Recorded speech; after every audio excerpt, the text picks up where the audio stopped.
안녕하세요. 산재 무엇이든 물어보살의 김동욱. 배윤규 노무사입니다. 네, 오늘부터 저희와 함께 산재에 대해서 순차적으로 알아보는 시간을 가질 텐데요. 이제 제자분들이 가장 궁금해 하시는 것들을 위주로 해서 저희가 핵심만 콕콕 짚어드리는 시간을 가지도록 하겠습니다.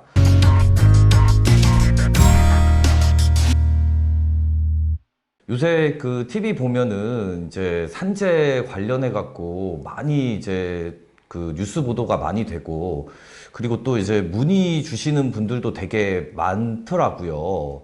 근데 혹시 뭐 요새 뭐 산재 관련해서 뭐 새로 생긴 게 있나요? 아무래도 최근에 이제 네. 중대재해처벌법이라는 새로운 법률이 시행되면서 기업이나 그 기업에서 일하는 근로자들이나 모두 이런 산재 사고에 대한 관심이 굉장히 많아졌습니다. 그런데도 불구하고 산재 사고가 끊임없이 발생하다 보니까 그런 여러 사고들이 또 매스컴을 통해서 많이 다뤄지다 보니까 문의가 많은 것 같습니다. 산재가 이제 발생하신 분들 같은 경우에도 요거를 이제 은폐하지 않고 좀 적극적으로 보상을 하려는 좀 움직임이 있는 것 같은데, 그게 맞죠? 예, 제 생각에도 이제는 예전이랑은 다르게 산재를 좀 정당한 근로자의 권리라고 보고 제대로 청구하고 그에 맞는 급여를 이렇게 지급받는 분들이 많이 늘어나고 있는 것 같습니다. 혹시 뭐 어떤 거를 제일 많이 궁금해 하시던가요? 내가 산재 승인될 수 있는지 뭐 그거를 먼저 물어보시고 그에 덧붙여서 내가 승인되면 어떤 만큼의 얼마만큼의 돈을 받을 수 있는지 그걸 제일 궁금해 하시더라고요. 그러니까 결국 산재가 승인되었을 때 어떤 보험급여로 이제 혜택을 받을 수 있는지에 대해서 이제 많이들 궁금해 하시는 것 같은데, 그럼 혹시 배노무사님, 산재법에는 어떤 보험급여 종류가 있죠? 네, 산업재해보상보험법에서는 보험급여의 종류로서 이제 요양급여, 휴업급여, 장애급여, 간병급여, 유족급여, 장의비, 그리고 상병보상연금과 직업재활급여를 총 8가지로 이렇게 나열하고 있습니다. 그런데 오늘은 그 직업재활급여와 상병보상연금을 빼고 나머지 6개에 대해서 집중적으로 다뤄볼 예정입니다. 네, 그러면은 제일 먼저 이제 산재가 발생했을 때 신청하는 것이 이제 요양급여로 알고 있는데, 그러면 그 요양급여부터 배노무사님이 한번 좀 간략하게 짚어주시겠어요? 네, 제가 한번 해보겠습니다. 네. 네, 요양급여는 산재가 승인된 이후에 지정된 병원에서 그 다친 상병에 대해 치료를 받게 해주는 현물급여를 말합니다. 현물급여이기 때문에 현금으로 무언가 지급을 하는 것은 아니고요. 다만 산재 승인 전에 이미 본인이 먼저 낸 치료비에 대해서는 요양비 청구를 통해 현금으로 일부 돌려받을 수 있기 때문에 꼭 신청하셔야 됩니다. 그럼 배노무사님, 여기서 제가 궁금한 게 있는데, 저희가 병원에 가면은 이제 보통 건강보험을 먼저 적용받을 때는 급여도 있고 비급여 부분도 있고 이제 섞여 있잖아요. 네, 아쉽게도 산재 보상에서는 이 비급여 항목에 대해서는 보상을 하고 있진 않습니다. 개별 요양 급여라고 해서 별도의 방식으로 이제 신청을 하시거나 아니면 개인 실비보험을 통해서 대체 청구를 하셔야 됩니다. 비급여도 산재에서는 역시 좀 지원이 되지 않는 부분 좀 한계가 있기는 하네요. 산재가 승인되신 다음에 요양급여 이외에 휴업급여를 받으실 수 있는데요. 휴업급여는 산재로 인해 치료받느라 일을 하지 못한 기간에 대해 생계비 차원에서 평균 임금의 70%, 즉 대략 월급의 70% 정도를 지급해주는 보험급여를 말합니다. 휴업급여는 조금 전에 말씀드린 그 요양급여가 지급되는 요양기간 동안에만 지급된다는 점을 유의하시면 됩니다. 그럼 배노무사님, 그러면은 이제 휴업급여 같은 경우에는 이제 요양기간에 이제 휴업급여가 지급된다고 하셨는데, 그러면 그 요양기간이기만 하면은 뭐 일하는 거랑은 전혀 상관없이 이제 휴업급여가 지급이 되는 건가요? 휴업급여 같은 경우에는 일을 하지 못한 기간에 대해서 지급하는 것이기 때문에 만약 그 기간에 일을 하였다면 그 일한 기간만큼은 휴업급여가 지급되지 않습니다. 그런데 만약에 그 일한 기간이 굉장히 길다. 그렇다면 휴업급여 전체가 지급되지 않을 수 있는 부분이 있고요. 네. 또 나아가서 뭐 연차 휴가와 같이 유급으로 처리되어 있는 기간도 이제 임금을 받은 것과 마찬가지이기 때문에 그 부분도 이제 휴업급여가 지급되지 않는다고 보시면 됩니다. 네, 임금을 받았으면은 이제 어쨌든 생계비 문제가 좀 해결이 되기 때문에 휴업급여가 지급되지 않는 거네요. 네, 맞습니다. 네, 그러면은 이제 휴업급여 이외에 또 다음 보험급여는 어떤 것이 있을까요? 네, 이제 요양이 승인되고 요양 기간을 거쳐서 치료가 이제 종결이 되시면 그거를 저희는 요양이 종결되었다고 표현을 하는데요. 네. 이제 요양이 종결되면 내가 산재 사고로 인해서 다친 상병 부위가 증상이 고정되었는데 이때는 저희가 산재법상 장애급여를 신청하게 됩니다. 장애급여 같은 경우에는 산재 요양기간이 종결된 이후에 재해자의 신체에 장애가 남은 경우에 이에 대해 등급을 판단하여 정해진 기준에 맞춰 일정액을 지급하는 보험급여입니다. 장애 등급은 1급부터 14급까지가 있는데 1급부터 3급은 연금으로만 지급하고 4급에서 7급은 연금과 일시금 중 선택이 가능하고 8급부터 14급은 일시금으로만 지급하게 됩니다. 그리고 내가 얼마를 받냐가 제일 궁금해 하실 것 같은데 그 장애급여 같은 경우에는 산정을 어떻게 하게 되죠? 맞아요. 이 부분이 상담이 굉장히 많이 들어오는데 네. 장애 급수 같은 경우에는 각각의 재해자분들이 다친 상병의 정도에 따라서 판단의 기준이 다르기 때문에 상담 과정에서 그거를 구체적으로 말씀드릴 수는 없는데 각각의 급수에 이제 맞춰서 대략적으로 수령하실 수 있는 보험급여는 말씀해 드릴 수가 있습니다. 네, 다음 보험급여 같은 경우에는 이제 간병급여인데 재해자분들께서 치료가 다 종결된 이후에 장애로 인해서 간병이 이제 필요할 수 있는 상황이 많이 있잖아요. 그래서 그걸 이제 대비해서 산재로 이제 간병급여라는 보험급여가 이제 존재를 합니다. 간병급여는 이제 요양기간이 종결된 이후에 장애로 인해서 상시 또는 수시로 실제 간병을 받고 있는 사람에게 지급이 되는 보험급여입니다. 간병급여는 장애가 있다고 해서 모두에게 다 지급되는 것은 아니고 이제 정해진 기준에 해당이 되어야 지급이 되는데 어떤 신경정신장애 그리고 혹시 흉복부 장애라고 이제 장애 종류가 계열이 정해져 있는데 그 계열의 장애 2급 이상이 2급에 해당되는 장애가 남았다면 수시 간병급여가 지급되고요. 1급에 해당되면 상시 간병급여가 지급되게 됩니다. 예, 김동선님 네네. 그러면 간병급여를 받을 때 네네. 요새는 간병인을 전문적으로 이렇게 쓰시는 분들도 많은데 네네. 근데 가족들이 이렇게 간병하시는 경우도 있잖아요. 네, 맞습니다. 각각의 경우가 뭐 동일한 금액이 나오는 건가요?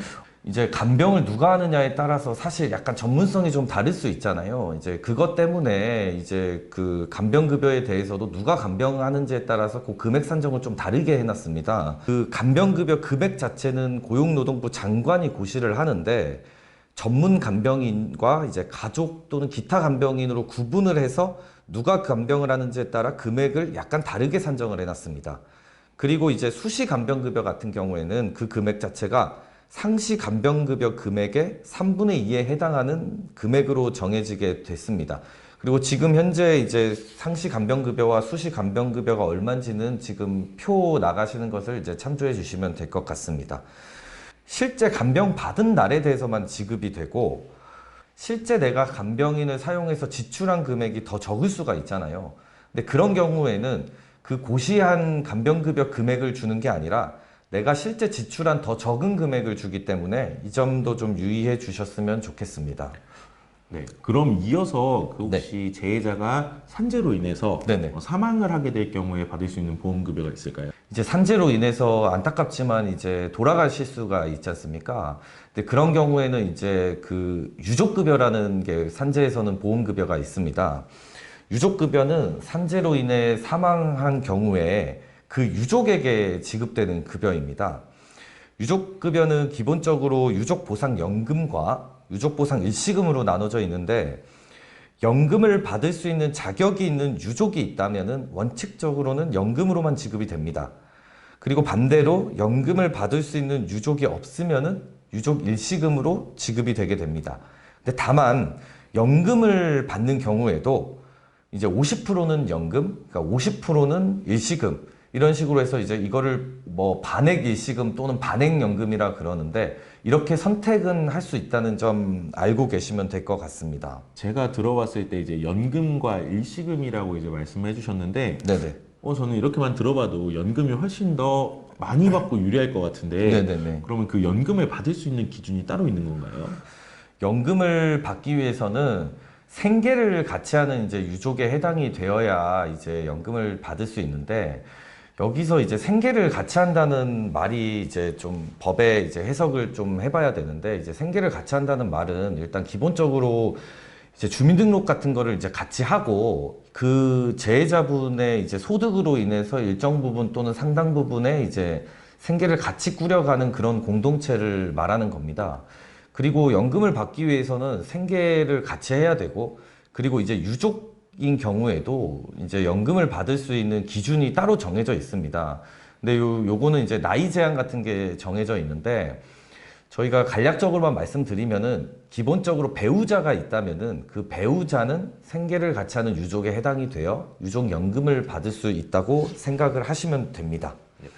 기준에 대해서는 네. 제가 잘 이해를 했는데 네. 혹시 그러면 유족급여의 그 액수는 네. 대략 어떻게 되는지 좀 설명해 주실 수 네네네. 그 유족급여 금액 같은 경우에도 유족연금으로 받는 경우와 일시금으로 받는 경우가 각각 나뉘어져서 계산이 됩니다. 먼저 연금에 대해서 말씀을 드리면은, 이제 연금은 재해자의 이제 1년치 평균 임금의 47%를 기준으로 해서 이제 연금을 받을 수 있는 유족의 수에 따라 5%씩, 그러니까 최대 20%까지 가산하여 지급을 하게 됩니다. 그러니까 예를 들어 요거를 좀 쉽게 설명을 해드리자면은, 기본 단위가 재해자의 평균 임금의 365일을 곱하면 이제 1년치 사실 연봉이 나오게 되잖아요. 근데 그 연봉의 47%를 고정값으로 하고 시작을 합니다. 그러니까 예를 들어 재해자의 1년치 평균 임금의 365일이 예를 들어 1,000만 원, 예를 들어 뭐 3,000만 원이다. 그럼 그 3,000만 원의 47%를 일단은 1년간 주는 거라고 고정으로 생각을 하시면 돼요. 근데 거기에다가 이제 플러스 유족을 받을 수 있는, 유족연금을 받을 수 있는 이제 수급권자인 유족이 몇 명이 있는지에 따라서 이제 플러스 5%씩 최대 20%씩 가산을 하는데, 예를 들어 유족연금을 받을 수 있는 사람이 배우자 한 명이 있다고 해도 5%를 가산을 하기 때문에 최대 그 1년치 재해자의 연봉의 52%에서 67% 사이에서 1년치 내가 연금 받는 게 결정이 된다고 생각을 하시면 됩니다. 그럼 그렇게 결정이 되면은 그것을 12등분을 해서 매달 지급을 하게 됩니다. 그리고 이제 유족 일시금 같은 경우에는 재해자의 평균 임금의 1,300일치를 곱한 금액을 일시금으로 지급을 하게 됩니다. 다음 보험급여는 이제 유족급여와 뗄래야 뗄 수 없는 장례비인데요. 산재로 사망한 경우에 그 장제를 직접 지낸 유족에게 지급되는 보험급여입니다. 그래서 금액 같은 경우에는 이제 평균 임금의 121분을 지급을 하게 되는데, 이제 경우에 따라서 유족이 아닌 사람이 장제를 지내는 경우도 있지 않습니까? 근데 그런 경우에는 평균 임금의 121분 내에서 실제 지출한 비용을 그 장제를 지낸 사람에게 지급하도록 되어 있습니다. 예, 김 변호사님, 그러면 네. 장례비 같은 경우에는 네. 따로 그 한도가 정해져 있는 건 아닌가요? 장례비 같은 경우에는 이제 그 유족이 지냈다면은 평균 임금의 121분을 지급을 하고, 유족이 아닌 사람이 장례를 지냈다면은 평균 임금의 121분 이내에서 실제 지출한 비용을 지급한다고 그랬는데, 장례비 같은 경우에는 고용노동부 장관이 고시하는 이제 별도의 최고보상, 최저보상 기준이라는 게 있습니다. 그러니까 즉 유족이 장례를 지낸 경우에 평균 임금의 121분을 장례비로 지급을 하는데, 이 금액이 고용노동부 장관이 고시한 최고보상 기준을 초과하거나 최저보상 기준을 미달할 수는 없습니다. 예를 들어 뭐 1,500 얼마라고 했을 때 재해자분의 평균 임금의 121분이 뭐 예를 들어 1,800만 원이 나올 수도 있잖아요. 그러면은 평균 임금의 121분이 1,800만 원을 다 지급을 하는 게 아니라 그 최고보상 금액인 1,500 얼마만큼만 지급을 하도록 되어 있습니다. 유족이 아닌 사람이 장례를 치른 경우라는 말씀을 많이 해주셨는데, 네네네. 이것과 관련해서 좀 구체적으로 한번 설명 다시 해주실 수 있을까요? 이제 유족이 아닌 사람이 장제를 지낸 경우에도 121분 내에서 실제 지출한 비용을 지급을 하는데, 이 유족이 아닌 사람의 경우에도 최고보상 기준이 적용이 됩니다. 이 유족이 아닌 사람이 장제를 지낸 경우에는 최저보상 기준은 적용이 되지 않습니다. 그러니까 최저보상 기준보다 내가 실제 지출한 비용이 적다고 해서 최저보상 기준을 다 주는 게 아니라, 그런 경우에는 실제 지출한 비용, 더 적은 금액만을 주기 때문에 이 점 유의해 주셨으면 좋겠습니다. 어떻게 보면 오늘은 산재 보험급여의 종류에 대해서 정말 네네네. 개괄적이고 뭐 간략하게 짚어보는 시간이었는데요. 네네네. 앞으로 저희 산재 무엇이든 물어보살에서는 네네. 다양한 산재와 관련된 컨텐츠를 다룰 예정이니까 네네. 많은 시청과 또 구독 부탁드리겠습니다. 네, 그리고 또 오늘 이제 저희가 말씀드린 내용 중에 또 좀 질문이 있거나 좀 더 이제 좀 깊게 좀 알고 싶어 하시는 분들도 있으실 것 같아요. 근데 그런 분들 같은 경우에는 이제 저희 댓글 남겨주시면은 저희가 이제 성심껏 답변 드리도록 하겠습니다. 그럼 이제 오늘 시청해 주셔서 감사드리고 다음에 또 더 좋은 컨텐츠로 찾아오도록 하겠습니다. 네, 감사합니다. 감사합니다.